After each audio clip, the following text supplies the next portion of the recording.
Olá a todos, bem-vindos à Zona de Reunião. Vamos para a doutrina de liderança da Marinha. Vamos para a aula que fala sobre fatores da liderança. O primeiro fator que nós temos é o fator o líder, né? O líder deve conhecer a si mesmo para saber se suas capacidades, características e limitações, evitando atribuir seus liderados falhas ou restrições. Então ele tem que saber muito bem, né, o que ele é capaz, quais são suas limitações, né, para ele não cometer nenhum erro no momento ali do processo de liderança. Os bons líderes eficientes são também bons seguidores e cumpridores das orientações de seus superiores, passando por esse exemplo a seus subordinados, né? Então sempre, na maioria das vezes, um líder ele vai ser subordinado a alguém. Então ele tem que ser um bom, vamos dizer assim, um servo, né? um bom liderado, para ele também ser um bom líder. O líder, independentemente de sua vontade, atua como elemento modificador do comportamento de seus liderados subordinados. Aquilo que a gente viu lá nas outras aulas, né, que ele é capaz de mudar, né, a conduta, o tipo de comportamento, né, a posição, no caso, mudar a forma da psicologia do cara, né? Então aqui ele só está repetindo o que já foi dito em algumas aulas passadas. A função militar está relacionada com essa segurança e a responsabilidade pela vida dos seres humanos, né? O próprio militar em si ele já trabalha com isso, já é inato dele desde a sua formação.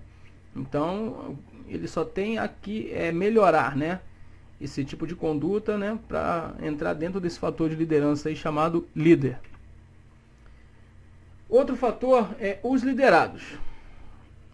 O conhecimento dos liderados é fator essencial para o exercício da liderança e depende do entendimento claro da natureza humana, das suas necessidades, emoções e motivações. Isto é ainda crucial para o salutar, no caso, saudável exercício de delegação de autoridade. Então, quando eu conheço muito bem o meu liderado, eu sei quais são as suas necessidades, né, e tudo, eu consigo ter um bom relacionamento com os liderados, né, e saber quem eu posso fazer as minhas delegações, né? Então, isso também é muito importante. Outro fator é a situação. Extraída de um texto, né, que está dentro da doutrina, que diz que não existem normas nem fórmulas que mostrem com exatidão o que deve ser feito. O líder precisa compreender a dinâmica do processo de liderança, os fatores principais que a compõem, as características de seus liderados e aplicar esses conhecimentos como um guia para cada situação em particular. Ou seja, quando eu fizer uma coleção de dados e obter todas aquelas informações, né, todos aqueles dados, eu vou conseguir processar isso, ter uma informação e para cada situação, então, eu vou ter um tipo de resultado, um tipo de atitude diferente, né, somente após eu conhecer todos esses fatores que ele disse aqui nessa definição.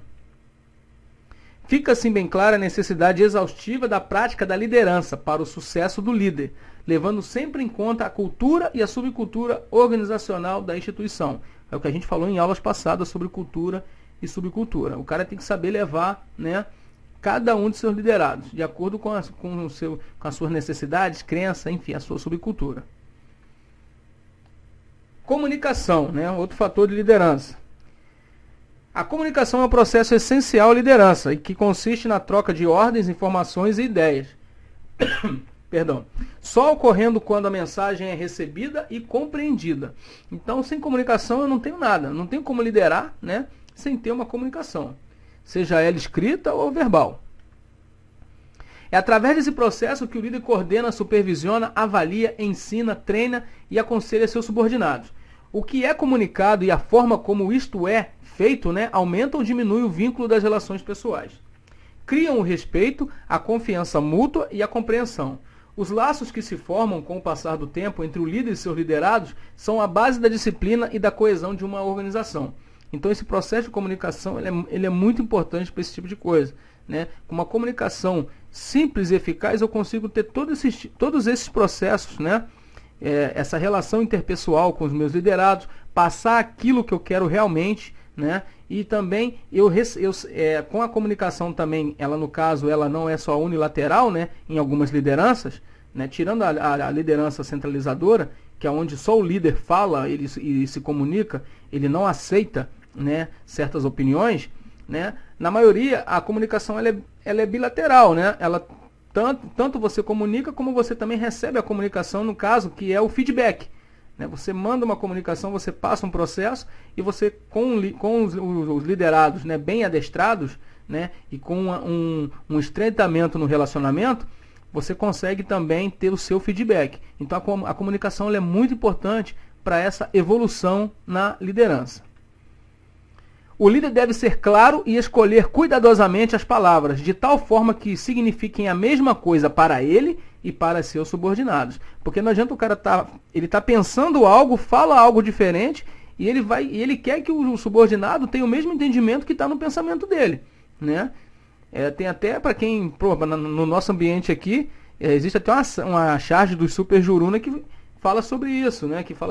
O cara pegou a ordem de parada, na hora de passar, Deus nos acuda, entendeu? Não conseguiu passar nada. Então foi, se não me engano, até falha na comunicação o título. É muito interessante, né? Porque fala isso. Então o que você pensa tem que ser exatamente aquilo que você escreveu, né? Para que seu subordinado, ou que você falou, né? E que o seu subordinado tem que ter o mesmo entendimento. Com isso vocês vão ter resultados, né? Níveis de excelência. Com isso nós terminamos essa aula e até a próxima.